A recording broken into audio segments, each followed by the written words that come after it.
প্রথমে আমরা জানি যে আজকে মহা অষ্টমী। আমাদের চিরাচরিত প্রথায় চৈত্র মাসের আমাদের এই বাসন্তী পূজা যেটাকে আমরা বলি, তো এই বাসন্তী পূজা সংগঠিত হচ্ছে আজকে, তার অষ্টমী পূজা সংগঠিত হচ্ছে এবং বিভিন্ন জায়গায় উৎসাহ উদ্দীপনার সঙ্গে এই বাসন্তী পূজা, আর বিশেষ করে আমি দেখেছি বিভিন্ন জায়গায় মহিলারা এই পূজাটা মহিলা দ্বারা পরিচালিত হয়।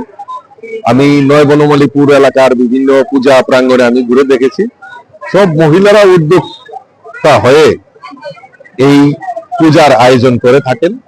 আমি বিভিন্ন জায়গায় ঘুরছি, মানুষের সঙ্গে কথা বলছি এবং উৎসাহ একটা উদ্দীপনার মধ্য দিয়ে এই বাসন্তী পূজা দেবী দুর্গার আরাধনা করা হচ্ছে। আর আমরা সবাই জানি যে মাতৃশক্তি আমাদের সমাজে, মাতৃশক্তি হচ্ছে আমাদের সর্বশক্তি। দেবী দুর্গাই বলুন, দেবী কালী বলুন, সরস্বতী বলুন, লক্ষ্মী বলুন, সবই হচ্ছে আমাদের মায়ের রূপ।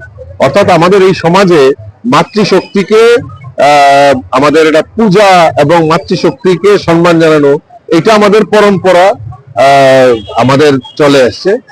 এই পরম্পরাকে আমাদের এই ত্রিপুরা রাজ্যেও সম্মানের সহিত, শ্রদ্ধার সহিত আমাদের এই মায়ের পূজা, মায়ের আরাধনা করা হয়।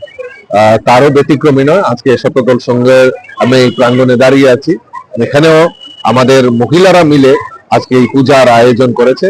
আমি তাদেরকে অনেক অনেক শুভেচ্ছা জানাই, অভিনন্দন জানাই এবং এই মহা অষ্টমী উপলক্ষে আপনাদের মাধ্যমে সমস্ত রাজ্যবাসীকে এই শুভ মুহূর্তে আমি অনেক অনেক শুভেচ্ছা, অনেক অনেক অভিনন্দন।